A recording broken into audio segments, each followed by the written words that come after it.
Hang on. Sorry. Whoa. Stealing 40 seconds from you. So please welcome Bart, who's going to tell us about how web technology is making his life as a professional firefighter safer. So I was sort of stupid enough to go for the 4 minutes, and now I thought about 4 minutes. I was like, okay, the 4 minutes is the time I spend in my fire truck going to a fire. And in this moment, there's a lot of things we have to think about if we go to those fires. As you can see, there's a cloud of information over our head, which is sort of resembling the web of data.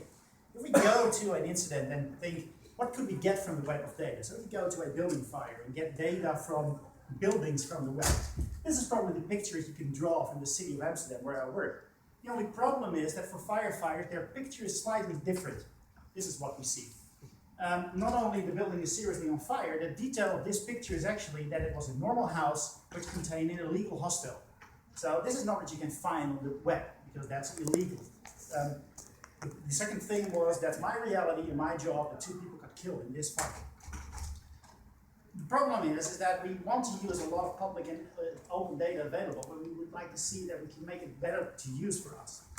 There's another example. If you go to a car accident, so you've tried to find information about this car on the web, this is the information you get. You kind of picture this car. The only problem is when we arrive, we probably see something like this.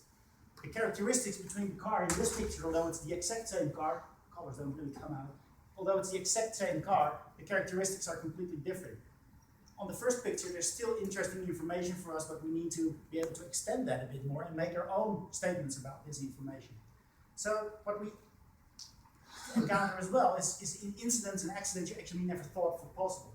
So it's not really clear, but it's a church, and that's a family saloon car. 10 meters high up. Wow. It's a thing on the screen.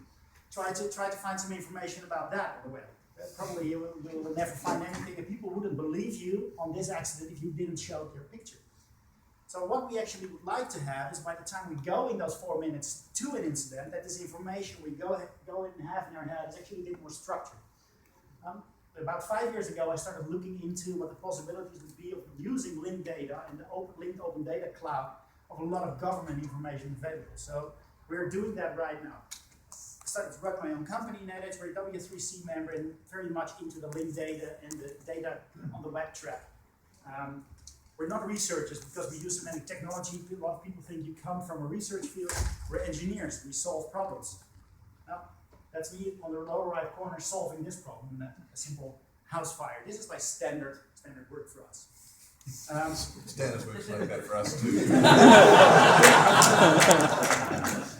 I'll challenge you on that one. So as you imagine, I'm interested in semantics and fires, and you can probably guess my Twitter handle. Another thing which I wanted to give you away here is, in this 4 minutes that I've been almost talking right now, you would have been dead if your house was on fire. So please buy a smoke detector. Seriously, please buy a smoke detector. And for everybody who was wondering what happened here, there was a car in the eastern part of Germany taking an off-ramp of a highway, missing the turn at the end, launched himself like, I think, 32 meters through the air at 170 kilometers an hour. That's about 100 miles or something like that. And the fire department took about a good 2 hours to get this guy out. I have no clue if he's still alive, because if you have a driving style like this, the chance is increased. Thank you.